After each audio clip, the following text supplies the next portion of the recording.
Sa loob ng 3 taong idinaraos ng KMBI ang Micro Entrepreneur Summit, nasaksihan natin na ang pagpapala ng Panginoon ay hindi nagmaliw para sa KMBI at sa mga minamahal nitong program members.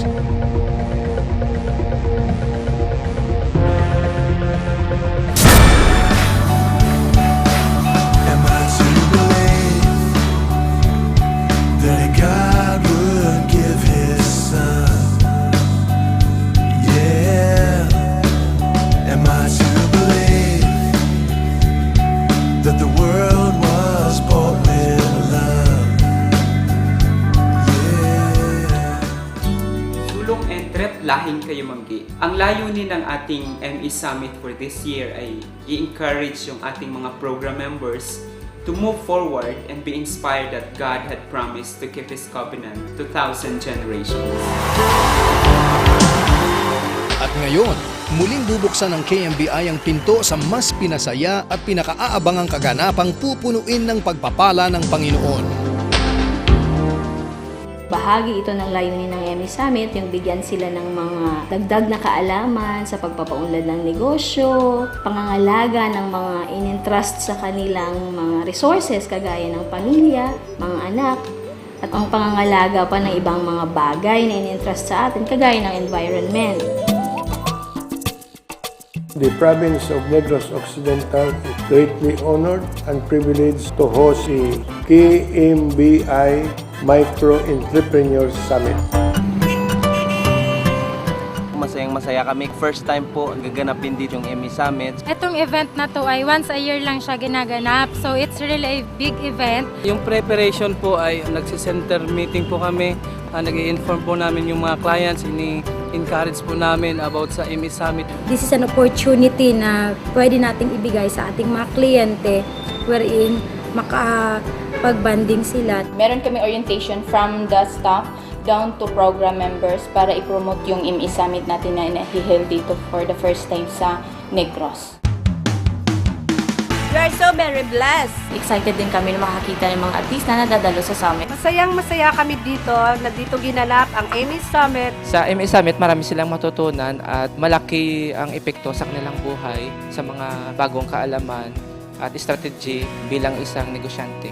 Ang ini-expect namin na makukuha sa pag-attend ng summit is hindi lamang sa negosyo, kundi sa buhay din. Malaki pong tulong para sa amin, especially sa mga members po namin na na-experience at nakita po nila kung ano po ba kahalaga sila sa KMBI, tsaka matulungan po sila spiritually na mag-grow sila. Magkaroon kami ng kaalaman tungkol sa spiritual aspects sa family at sa pangangalaga sa kalikasan.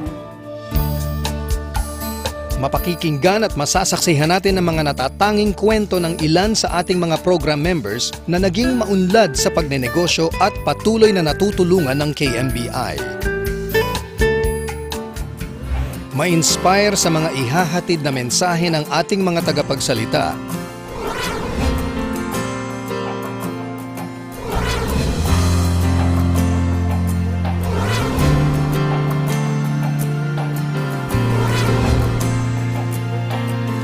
Na may kinalaman sa pagnenegosyo, kalikasan,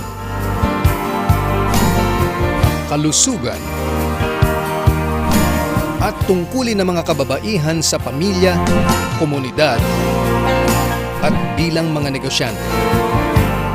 Sa taong ito din po ay ila-launch po natin yung Keep It Green campaign. Ito po ay isang programa upang makilala at parangalan yung mga centers na meron pong advocacy for the environment.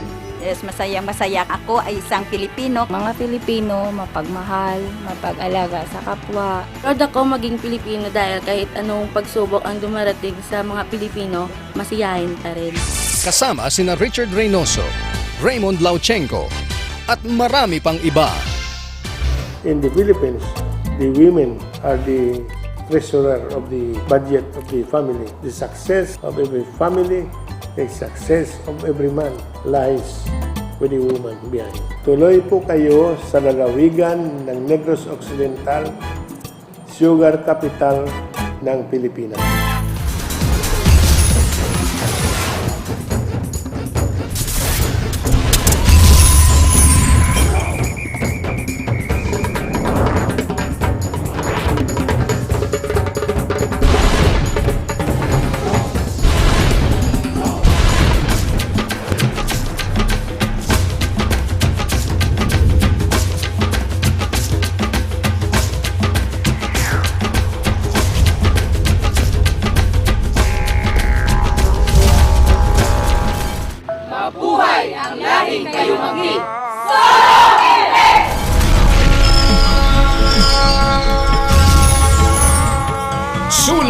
Entrep, lahing kayumanggi.